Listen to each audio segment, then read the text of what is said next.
This news is presented by Vimac Infotech. CCTV camera लगवाएं, घर को चारों ओर से सुरक्षित बनाएं। जीवन उत्साह न्यूज की आज दिन भर की 10 बड़ी खबरों में आपका स्वागत है। कोरोना की वैक्सीन लगवाने के लिए रजिस्ट्रेशन के समय उड़ाई जा रही हैं कोविड नियमों की धज्जियां।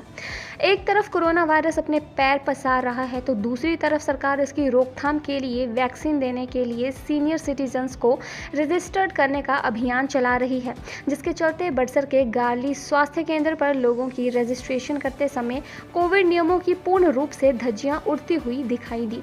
लोग बिना मास्क के दिखे, कर्मचारी रजिस्ट्रेशन करने के लिए भीड़ के बीच में खड़े रहे। ऐसे में यदि कोई व्यक्ति कोरोना महामारी का शिकार हो गया तो इसकी वजह से कितने लोग इस चपेट में आ सकते हैं, जिसमें बुजुर्ग ज्यादातर लाइनों में खड़े हुए दिखे। स्वास्थ्य कर्मी भीड़ इकट्ठी करके पूर्ण रूप से लापरवाही दिखाई दी। गुणवत्ता के मानकों में नागरिक अस्पताल सरकाघाट प्रदेश भर में पहले स्थान पर। नेशनल क्वालिटी एश्योरेंस निरीक्षण की टीम ने 42% बेहतर आंका। सरकाघाट नागरिक अस्पताल सरकाघाट को स्वास्थ्य एवं परिवार कल्याण मंत्रालय दिल्ली के द्वारा क्वालिटी सर्टिफाइड घोषित किया है। प्रदेश में इस सफलता को नेशनल क्वालिटी एश्योरेंस निरीक्षण की टीम ने 42% बेहतर आंका है। गुणवत्ता ने मानकों में इस अस्पताल को प्रदेश भर में पहला स्थान प्राप्त हुआ है। इससे पहले यह उपलब्धि नागरिक अस्पताल कुल्लू को हासिल हुई थी। इस अस्पताल को यह उपलब्धि यहां पर रोगियों को दी जा रही बेहतर सेवाओं और यहां के स्टाफ की कार्यकुशलता की बदौलत मिली है। नेशनल क्वालिटी एश्योरेंस स्टैंडर्ड्स के अधीन वर्चुअल असेसमेंट हुई, जिसके लिए हमने दिसंबर के माह में अप्लाई किया था और 11-12 फरवरी 2021 को इसकी असेसमेंट एक्सटर्नल असेसर्स के द्वारा, जो एक दिल्ली से थे और दूसरे मध्य प्रदेश से थे, उनके द्वारा वर्चुअली की गई और हमें इसका परिणाम पिछले कल ही प्राप्त हुआ, जिसमें सिविल हॉस्पिटल सरकाघाट को क्वालिटी सर्टिफाइड कर दिया गया है।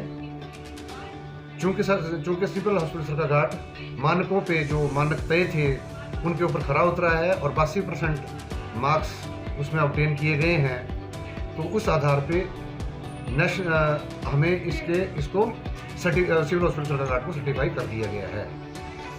सिविल हॉस्पिटल सरकाघाट पूरे प्रदेश में दूसरा हॉस्पिटल है जिसको जो क्वालिटी सर्टिफाइड हुआ है। इससे पहले जिला अस्पताल कुल्लू लास्ट ईयर 2020 में क्वालिटी सर्टिफाई हो चुका है और सिविल हॉस्पिटल में पूरे हिमाचल प्रदेश में सिविल हॉस्पिटल सरकाघाट पहला हॉस्पिटल है जो क्वालिटी सर्टिफाइड हुआ है। इसमें मैं अपने हॉस्पिटल की पूरी टीम को, जो मेरे कलीग्स डॉक्टर्स हैं, जो वेटरन्स हैं, जो हमारी स्टाफ नर्सेज हैं और जो पूरा स्टाफ है, उनकी टायरलेस जो उन्होंने हार्डवर्क किया है, इस पूरी टीम को इसका श्रेय देता हूं और इनका बहुत बहुत धन्यवाद भी करता हूं और उम्मीद करता हूं कि ये लोग सब मिल करके मेरे साथ मिल करके इसी तरह से इस हॉस्पिटल का स्तर रखेंगे और हम राष्ट्रीय मानकों पे खरा उतरते रहेंगे। Thank you. साथी खिलाड़ी को बल्ले से पीटकर उतारा मौत के घाट, पीजीआई में दौड़ा दम। जिला कांगड़ा के अंतर्गत पुलिस थाना ज्वाली के अधीन पड़ते नगरोटा सूर्या में 15 साल के बच्चे ने खेलते हुए एक 15 साल के बच्चे को मौत के घाट उतार दिया। जानकारी के अनुसार क्रिकेट खेलते खेलते झगड़ा इतना बढ़ गया कि बल्ले से वार कर दूसरे खिलाड़ी को घायल कर दिया, जिसकी अस्पताल में मौत हो गई। पुलिस थाना ज्वाली के तहत नगरोटा सूर्या की पंचायत वनतुंगली में एक नाबालिग ने दूसरे नाबालिग लड़के को बल्ले से पीट कर मौत के घाट उतार दिया। झगड़ा इतना बढ़ गया कि आरोपित बालक ने दूसरे को बल्ले से बुरी तरह से पीट दिया। घायल के परिजन उसे टांडा हॉस्पिटल ले गए, जहां हालत नाजुक देख उसे पीजीआई रेफर कर दिया। घायल बच्चे ने पीजीआई में दम तोड़ दिया। बिजली विभाग के आउटसोर्स कर्मियों ने की स्थायी नीति बनाने की मांग। बिजली विभाग में कार्यरत आउटसोर्स कर्मचारियों ने सरकार से मांग की है कि सरकार आउटसोर्स कर्मियों के लिए स्थायी नीति बनाए। कर्मियों ने मौजूदा में आउटसोर्स कर्मियों को समय पर वित्तीय लाभ देने की मांग भी की है। नाहन में आउटसोर्स कर्मचारियों ने आज बिजली विभाग के अधीक्षण अभियंता से मुलाकात की और विभाग के सामने उनका पक्ष मजबूती से रखने के लिए आह्वान भी किया। आउटसोर्स कर्मी पिछले पिछले करीब 15 सालों से बिजली विभाग में काम कर रहे हैं और अब उनको विभाग से बाहर निकालने की कवायद शुरू हो गई है। कर्मचारियों ने सरकार से आउटसोर्स पर काम कर रहे कर्मचारियों के लिए स्थायी नीति बनाने की मांग की है। एससी साहब को हमने ये मांग पत्र सौंपा है कि आउटसोर्स कर्मचारियों का ना तो समय पर ईपीएफ कट रहा है, ना उन्हें समय पर सैलरी दी जा रही है। उनको महीने के 20 और 25 तारीख के बीच सैलरी दी जाती है। उनका ईपीएफ ईएसआई कार्ड नहीं बना है। मेंटेनेंस गैंग कर्मचारियों के लिए ईएसआई कार्ड बनना बहुत ज़रूरी है, क्योंकि इन्हें फील्ड में काम कर रहे हैं। खुदा न खास्ता कोई दुर्घटना हो गई, एम्प्लॉयज़ फंड वहाँ से निकाल के इन्हें मिल जाता है। इसके कारण उन्होंने एससी साहब ने कहा है कि हम आपके कंपनी का चेक रोका है ताकि वो आपका ईपीएफ टाइम पे डालें। सरकार से अनुरोध करते हैं कि या तो कोई हमारी स्थायी नीति बनाओ। बिजली बोर्ड में जब आउटसोर्स कर्मचारी काम कर रहे हैं तो बोर्ड भर्ती क्यों कर रहा है?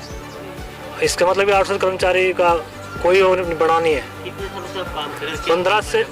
15 सालों से काम कर रहे हैं आउटसोर्स कर्मचारी। मेंटेनेंस गैंग भी हमारे साथ काम कर रही है, दिन रात। बिल डिस्ट्रीब्यूटर है, डाटा एंट्री ऑपरेटर है, उनके लिए कोई भी स्थायी नीति नहीं बनाई गई है। इनके लिए ये ऑर्डर निकाले कि अगले मंथ तुम्हारे को बाहर निकाला जाएगा, यही ऑर्डर सरकार का आदेश है। हम कर्मचारी सरकार से यही अनुरोध करते हैं कि या तो स्थायी नीति बनाओ आउटसोर्स कर्मचारी के लिए। अगर आउटसोर्स कर्मचारियों की ज़रूरत नहीं है सरकार को तो तुरंत इमीडिएटली सभी कर्मचारियों को बाहर करो। अगर हमारे बिना काम चल रहा है बिजली बोर्ड का, कर्मचारियों के बिना, आउटसोर्स के बिना, तो तुरंत बाहर करो। अभी मेंटेनेंस गैंग को बाहर कर रहे हैं, इनको अभी ज़रूरत है बिलिंग वालों की, तुरंत बिलिंग वालों को बाहर करेंगे 1 महीने बाद। फिर उस टाइम डाटा एंट्री ऑपरेटर है, जेओ अभी आने वाले हैं, उनके बाद डाटा एंट्री ऑपरेटर बाहर होने। इसका मतलब सरकार अपनी काम चला रहा है अभी हमारे।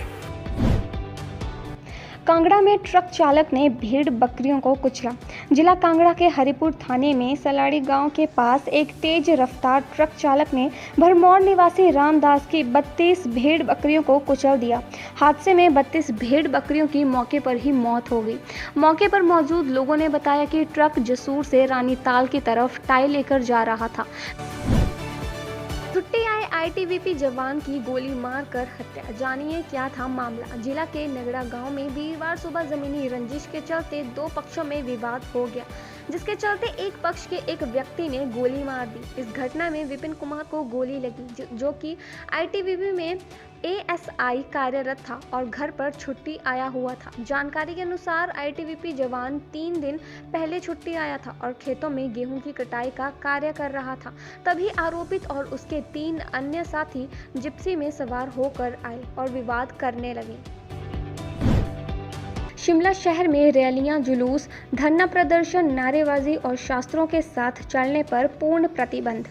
जिला दंडाधिकारी शिमला आदित्य नेगी ने आज यहां बताया कि शिमला शहर में रैलियां, जुलूस, धरना प्रदर्शन, नारेबाजी और शास्त्रों के साथ चलने पर पूर्ण प्रतिबंध लगा दिया है।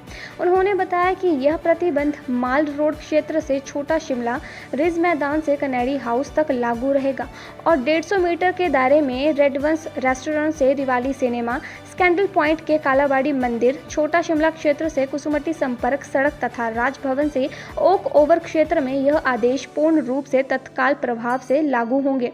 उन्होंने बताया कि इन आयोजनों के लिए पूर्ण अनुमति उचित अधिकारियों से लेना अनिवार्य होगा तथा यह कदम जनहित की सुरक्षा के दृष्टिगत उठाया गया है। बेहतर सेवाएं देने के बाद जल शक्ति विभाग के कर्मचारी श्री रामशरण शर्मा जी हुए सेवानिवृत्त। जल शक्ति विभाग के कर्मचारी श्री रामशरण शर्मा जी पिछले काफ़ी वर्षों से बेडौन में सेवाएं दे। इन्होंने हमेशा अपनी ड्यूटी पूरी ईमानदारी से की है। गर्मियों के मौसम में बेडौन में पहले पीने के पानी की काफ़ी ज़्यादा कमी होती थी। उस समय इन्होंने अकेले 22 से 24 घंटे ड्यूटी करके पानी की आपूर्ति को पूरा किया है। इनका कहना है कि मैंने अपने ड्यूटी टाइम में पूरी कोशिश की कि किसी को पीने के पानी की समस्या ना हो, लेकिन फिर भी कोई गलती हो गई हो तो क्षमा करें। अप्रैल तक बंद रहेंगे स्कूल व अन्य शैक्षणिक संस्थान। सीएम जयराम ठाकुर। मुख्यमंत्री जयराम ठाकुर ने कहा कि स्कूल व अन्य शैक्षणिक संस्थान 15 अप्रैल तक बंद रहेंगे। कोरोना के बढ़ते मामलों को देखते हुए यह फैसला किया गया है। सीएम जयराम ने कुल्लू में लोगों को संबोधित करते हुए यह जानकारी दी है। कहा कि अभी प्रदेश में पर्यटकों की आवाजाही पर पाबंदी नहीं लगाई जाएगी। सीएम ने कहा कि सरकारी आवास से स्वास्थ्य कर्मियों को कोविड ड्यूटी में समस्या नहीं होगी। कोविड को लेकर सरकार 5 से 6 दिन में समीक्षा बैठक करेगी, उसके बाद सख्त कदम उठाए जा सकते हैं। सीएम ने कहा कि टीकाकरण के साथ कोरोना को लेकर सतर्क रहने की जरूरत है।